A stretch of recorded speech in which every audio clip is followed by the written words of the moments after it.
sister, you've been on my mind, sister. We're two of a kind, sister. I'm keeping my eye on you. I bet you. Every voice tells a story, and every story holds power. This is Voices Against Violence, a podcast from NGO CSW New York, and I am Pamela Morgan, who, along with Ivy Cook, serves as co-chair of this substantive NGO committee. In this series, you'll hear the lived experiences of women who've endured, survived, and resisted gender-based violence. Women who are now leading efforts to heal communities, change laws, and reclaim their power. These voices come from every corner of the globe. Their courage transcends borders. Their fight is ours. Grounded in truth, informed by experience, powered by global voices, because silence has never been an option, and change starts with listening. Gender-based violence is not confined to one region, one culture, or one system. It's a global crisis with deeply local consequences. For quite a number of years, UN agencies have identified sports as a tool in the elimination of gender-based violence. In 2020, the United Nations Population Fund promoted the use of sports in interventions related to population and reproductive health issues. For instance, sport was used to contribute to raising awareness on the importance of steady population growth, eliminating gender-based violence, and promoting the use of family planning methods, all to promote the achievement of the 2030 Sustainable Development Goals. In March 2023, the International Olympic Committee, the IOC, and UN Women launched the Gender Equality Through Sport Bridging Project, a joint initiative that used sport as a tool to advance gender equality and prevent gender-based violence. The project aimed to support sport and community development organizations, as well as policymakers across 3 continents, to address the important issues of gender equality and gender-based violence through sports-based programs. In June 2024, a gender-responsive approach for sports for prevention of violent extremism programming, identifying the gaps report, the UN Office of Counterterrorism Sport stated that sport had a long history of supporting the development of harmonious societies when it contributes to tolerance, respect for others, cooperation, and fairness. Sports positions itself as an effective global measure for social inclusion and long-lasting peace to deter increasing polarization.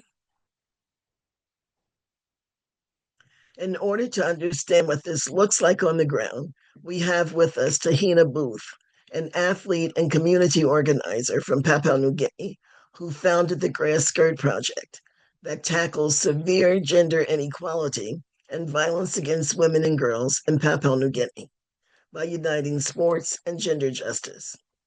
Gender-based violence is a serious problem in Papua New Guinea, with some studies estimating that 68% of women have experienced it.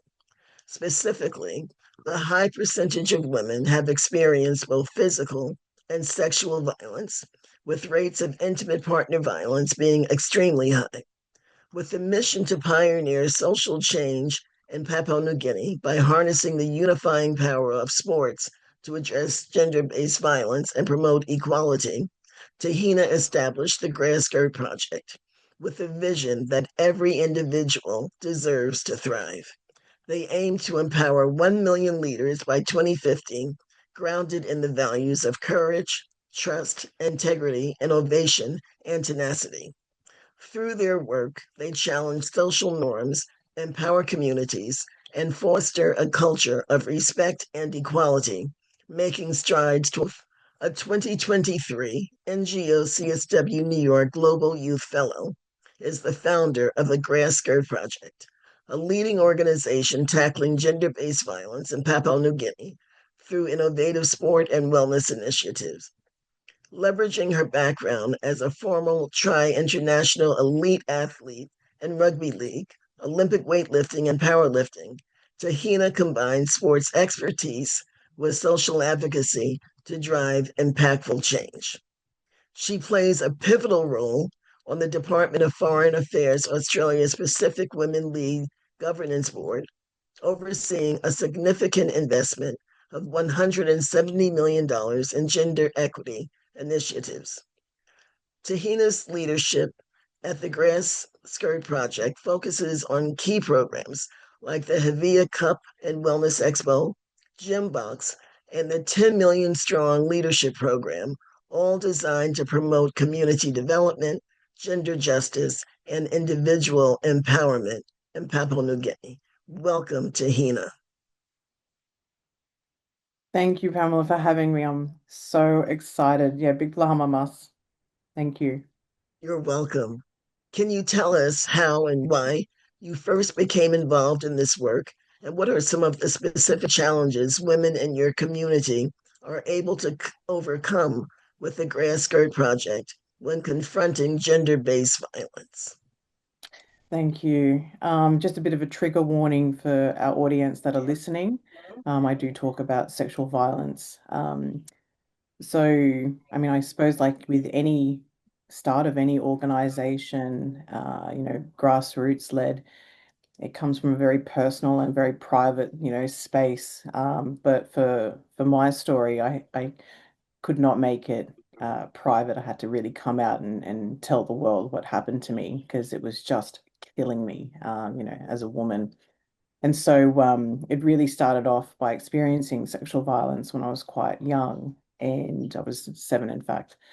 And from there, it happened a couple of times, and with different people. And it wasn't until I was a lot older that I realized that I knew basically all these people.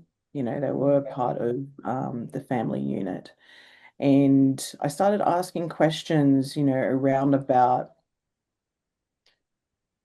why do men do this to people that they know?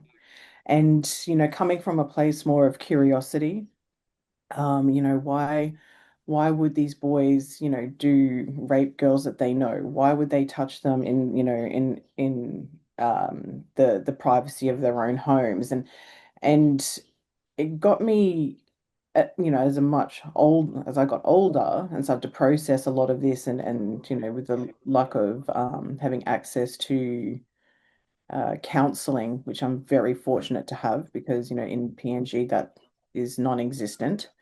um I was able to start healing, through that process.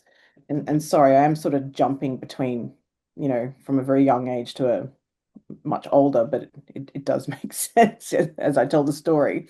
But it wasn't until I started taking my life seriously around about 27, 28 years old is when I started living. That's because all those years I was just traumatized.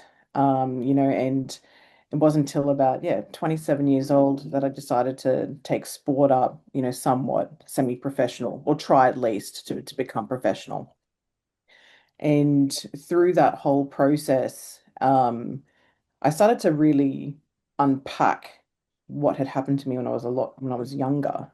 And with the sports, I was able to perform at, a fairly elite stage, um, because I believed in myself at this point. I reclaimed my body, my voice, my strength. And I suppose like I am also too physically very strong. So sports was a way for me to express myself. It gave me the absolute power to get out there and tell my story. And then in that process, when I started sharing my story, I realized, wow, there are so many other women that are in this situation as well.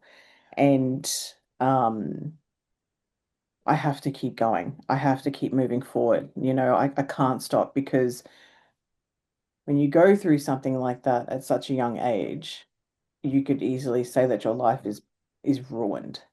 And I've seen so many others where, they've chosen the path of self-caring through drugs and alcohol and bad relationships. And I certainly did dabble in that. Let's not think this is all cute and all that. But I also had a very strong sense of self. And I knew that wasn't the life for me, and I didn't want to just merely exist. I wanted to get out and do something really positive and demonstrate that you absolutely can take a really shitty life experience or experiences and turn it around for yourself because no one is going to save you at the end of the day. You just got to get up and do that shit yourself. So kind of backed with that type of mentality. I knew that it was going to be a hard slog, setting up something in in PNG because it is a very patriarchal society. And when you stand up for what is right, you do get pushback naturally. And, for a bit of context, about Papua New Guinea, we were we're a very beautiful country. We have over 800 different languages. We're the land of 1,000 tribes. We're incredibly diverse. We're 48,000 square kilometers of land.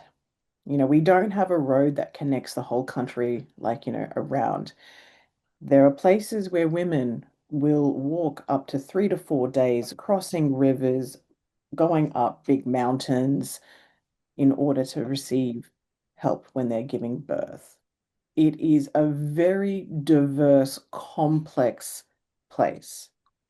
You know, my mother's language is not spoken about 50 kilometers down the road. I don't know what that is in miles. Maybe I think it's maybe 30 miles. Different dialects. So you can imagine that trying to work in these different populations would be challenging, and so there's that type of complexity. Then on top of that, we were colonized by the Dutch, Germans, and Australia, and we gained independence in 1975.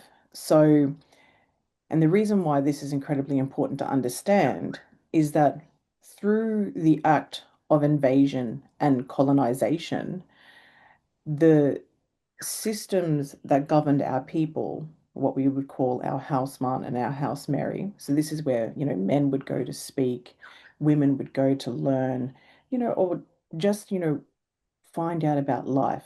Those systems that were there were completely decimated.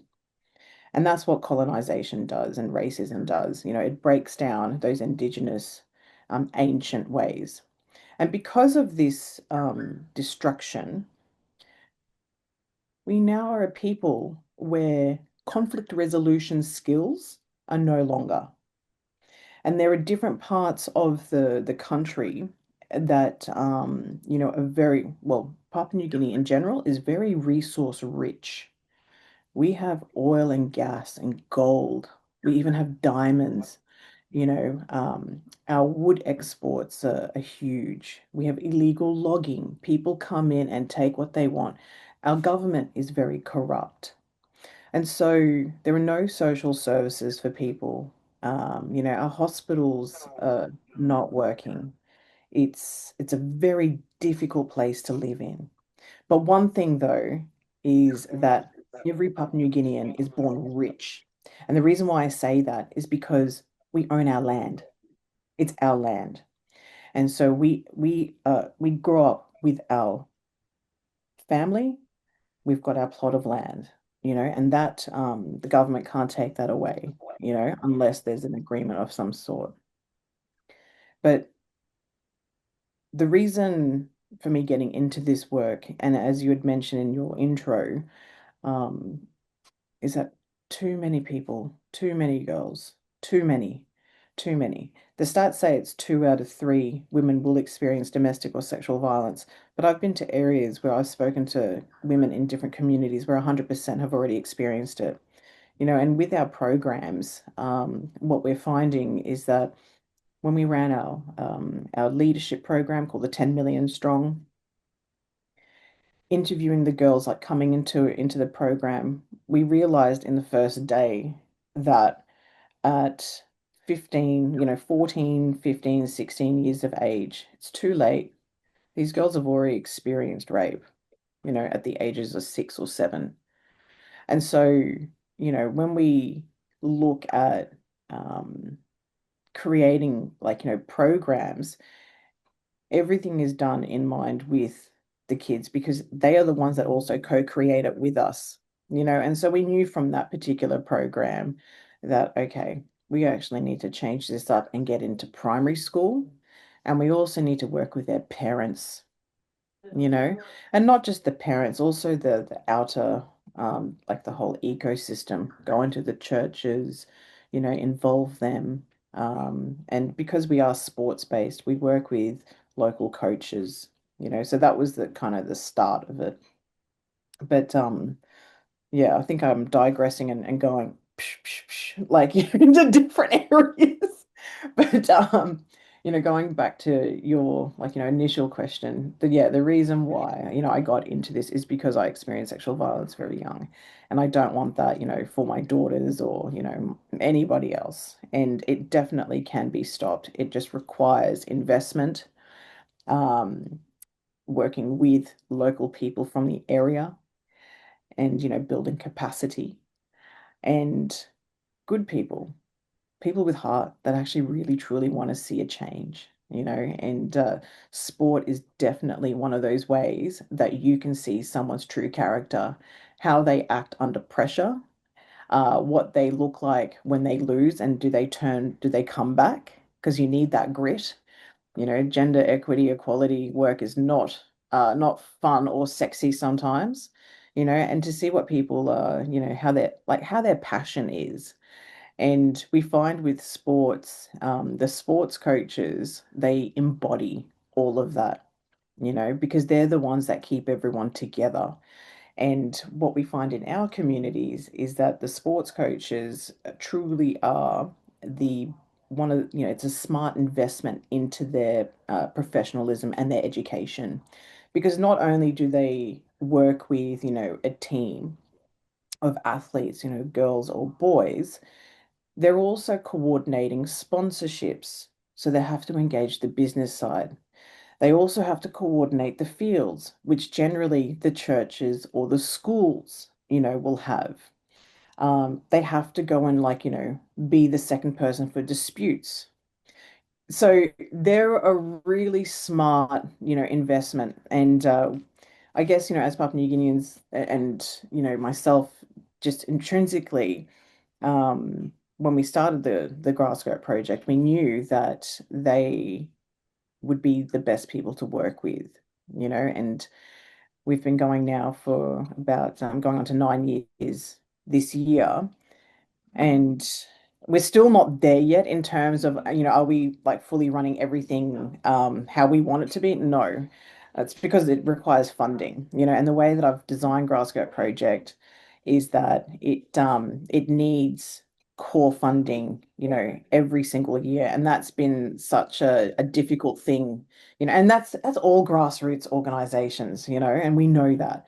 But I guess, where I've probably made it a little bit different is that I treat it like a business, one, and two, we work with a lot of companies with CSR targets as well, and I've been able to, tap into that world through my own corporate experience before stepping into this, and negotiating contracts and partnerships, with different mining organizations or retail or whoever it is, as long as they're aligned, with our values. And what we're seeing from their engagement, is young women for the first time participating with boys. We're seeing young boys for the first time speaking to women and having empathy for what they've been through. We have young girls that now their parents, their dads especially, allowing them to go to school when they're on their menstrual cycle. Like, these are they're significant, but it didn't take that much investment for that change to happen. And this is what I'm trying to demonstrate, you know, is that when you engage the young person, you've always got to engage their parents because you can teach people everything at school, but they still have to go back home to that same environment where the parents may not have that education, so it has to follow through. And these outcomes we're seeing absolutely need to be replicated. And in a place like PNG, like I had said, it's 48,000 square kilometers of beautiful, lush tropical rainforest and mountains, but very diverse cultures, and we know that the programs that we run in Port Moresby, as an example, like with our 10 million strong leadership program, which is a 10-week curricula, we actually can't run the exact same one up in the Highlands because it's a different customs, different cultures, and I was recently, just up in the Highlands and went to an active war zone, so in PNG, everyone sort of knows when they hear, Hela province, it's like, oh, you went to Hela. Like, one, it's hard to get into, and two, there's killings on a regular basis every day. One of the first things I'd noticed driving into Hela was into Tari, was that there were kids, 2, 3 years old, and just, holding knives like they were toys, so this normalization of these weapons is given like toys. And I couldn't help but think, this is for these people, this is all about survival. They don't want to be holding, no one wants to be holding a weapon. This is about survival, and mothers with all their kids, like, just, oh, I couldn't, you can't unsee this type of stuff. And we went up there in a partnership with the UNFPA to run a Sports for Peace pilot program. And it was amazing, an amazing program, like, lots of lessons learnt. But one of the biggest things, that I knew coming into this community, into this area, was the absolute division of men and women, and we'd run a program where the men and women, for the first time ever, were playing in a team sport together. Like, that does not happen ever. And it was a spectacle, because the community had never seen that kind of teamwork before, and high fives and, congratulating each other for a job well done. And so this is the type of change that sport can bring, and in a very short time, and this is something like, that other um, uh, areas that we can piggyback: law and justice, public health, all different, elements can come together and work with sport to deliver key messages or resources, and in a place like Tari and Hela province, where you have different clans going to kill each other, like, you'd hear gunshots go off every other night, you know. Sport is one of these unifying ways that can bring different communities together, leave the weapons outside, come in, the only thing that you should be throwing around instead of bullets is a ball. And to create those, like, peaceful discussions. So yeah, there's so much about the work that I do that I just absolutely love. And um it's certainly been a very interesting ride. Uh and a lot of the support that I've had over the years has actually been from very powerful women, and these are the women that don't want to be, don't put me out in the spotlight, like, just tell me what you need, like, let's do it. and I've been let down by a lot of, you know, a lot of people, over the years, but I just carry on because I think I'm a glutton for punishment. I don't think so. I think you're a visionary. And can you share with us your vision for global expansion? Yeah, oh, I love this. Okay, so um we have our big, hairy, audacious goal is to work with a million youth leaders by 2050.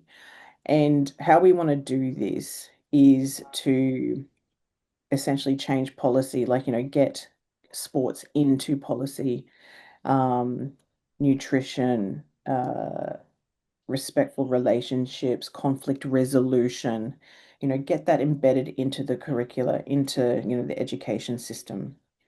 And a partnership with the PNG education system is one. And then we want to have partnerships with the PNG Rugby League organization. And the reason for that is they're receiving a huge investment from the Australian DFAT government. It's only smart for us to strategically place ourselves, in the PNG schooling system and also as a grassroots sports, organization. We're able to fulfill the gaps that a lot of these sporting organizations are unable to because we've got a program called the Gym Box program. And this is a 20-foot shipping container that runs, strength and conditioning programs out of it for coaches and also athletes. But also we run a 10 million strong leadership program through that, which is a 10-week curricula, a bystander intervention program. And so this teaches young people, how to work together, how to build confidence for yourself. And also we're a collective society, and our households are very large. We're not just, a singular, family unit. We'll have many family units under one roof and, shared responsibility. So for us as people, we don't think of ourselves as individuals. But in order to tackle GBV, and in order to stop inequalities, you absolutely need to be yourself to stand up, to demonstrate what leadership looks like. This is courage, and so for us, this whole like combining them and then putting it into the curricula in partnership with the education system, we'll be able to roll all our programs out into every school in PNG. Sounds nice, a lot harder in practice, because the government does not pay all its bills, and we've got some teachers that still haven't been paid for 5 years, but they still turn up and they still do a good job, so it's baby steps, but replicating that model into other Pacifica islands as well, get it into the curricula because a lot of our social issues and our challenges and also a lot of our data, like health statistics, are very similar across the Pacific. And main difference is that PNG is a population of around about 11 million. The combined population of Pacifica, excluding PNG, is about 8 million of all the other islands. So PNG, we're huge. We are a very big, big, big, big country. And yeah, we feel that this could easily be adopted into, other islands and, they'll be able to run it how they see fit, so and that's the best thing about like, the way it's been designed is that it truly has been designed for the community to take lead on it and utilize it how they see fit, and the thing about the gem boxes, and can share some pictures with you on what it looks like. The idea is that it can be dropped into any location. It doesn't need to be connected to power or water. It has its own solar little generator in it. If there's a traveling nurse or doctor, they're able to go into, because part of it is, I'm going to imagine that you've got like a photo or something like that coming up. one part is functional gym, and so the gym equipment comes out, and the other part is like a little office space, so that's multi-purpose. Anyone in the community can utilize that how they see fit. And these gyms, they get placed onto church land or school land. And the reason for that is it's what we would call neutral land, Mm. which is owned by everybody, So the whole idea is that it doesn't matter where people, what clan they belong to or what religion they belong to. It's for everybody. Learning is for everybody. And yeah, so that's one of the reasons why we put it there. And we're now in the process of we've got our second gym box that's coming through customs as we speak right now. And that's been a bit of experience. I was thinking it'd be cheaper getting it from China. Oh boy. No, man, this is just all learnings along the way. Yeah, it's cost me, oh my goodness. Just I'm just gonna say it's all about like, living and learning, right? Some things are smooth, some things are not so smooth. And being visionary and very entrepreneurial, my goodness, I've made so many mistakes that oh, yeah, it's just been a tough slog. But yeah, this gym box, we'll get it out very soon, and this one will be going into a local school in Port Moresby. And we're super excited about this because this will allow us to run the 10 million strong and the gym box program together as one and not having them separate. So yeah, that's a huge milestone for us to do that because we know they're both incredibly successful programs individually, but combining them together, this will allow us to monitor a lot of the students long term. So a lot of our interventions, are very, very quick, like success metrics. But in terms of that long-term changed behavior and seeing how they participate in the wider community in their schools as well, that will, yeah, really tell us whether we're on the right track or if we're off. And everything we do is evidence-based, and collecting that data is incredibly important to us because, at the end of the day, we want to know, are we doing the right thing? Is this actually changing people's lives or the direction in which, they're going? And we definitely know with the gym box, as an example, a very quick win is that uh, from some of our surveys that we've done over the years, um, we know that young boys at the age of 18, well, 15, 16, 17, 18, they're looking for different outlets, as in I either can go join the local gang or join the gang, or I can play sport, get fit, and try beat this other village team. And To the international community about supports that they need to give to local movements, local sports movements, in order to push the agenda that you've set? What would your call to action be? And let's do this in like 45 seconds. oh my goodness. Okay, well, this made me think, well, for example, if you're a business owner or if you're somebody that is in the community, fund grassroots organizations that are using sports. It's not only a smart business decision, it's actually great for the community, and what this really brings is leadership because young people or people in the community that want to do things, they need to exercise leadership, but they also need to understand that your investment will take them further. And don't be afraid to do it. It's all trial and error. Um, yeah, so I mean that's on the business side. Can I just say for the local people, for all our people, just do it. Get out of your comfort zone. You don't need a lot of money. You can do like, for example, use the Coke bottles that are hanging around, collect the rubbish, bind it up, use that as markers. You don't need money to run a sports program. You just need imagination and creativity. That's it. So, Thank you. Thank you, Tahina. And I love that. We don't use our creativity, and it's the one thing that we have that can't be replicated. AI doesn't have that. So thank you. Exactly. Thank you Yes. so much for sharing your important insights on the implications of sports as a tool to counter gender based violence. Change begins at the grassroots, but it doesn't end there. Tahina continues to receive major funding to support her programming in Papua New Guinea, and she can be reached at Tahina at grassskirtproject.org for more information. And I'm going to spell it out. TAHINA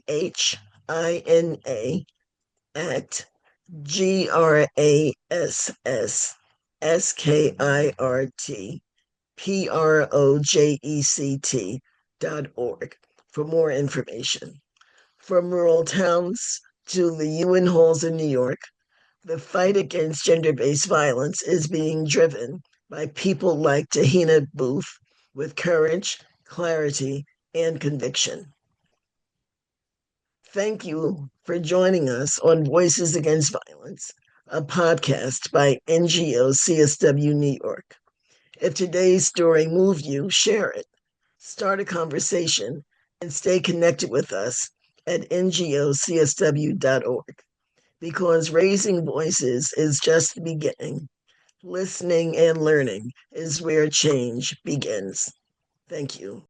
Of a kind sister, I'm keeping my eye on you. I bet you think I don't know nothing but singing the blues. Sister, have I got news for you? I'm something. I hope you think that you're something too.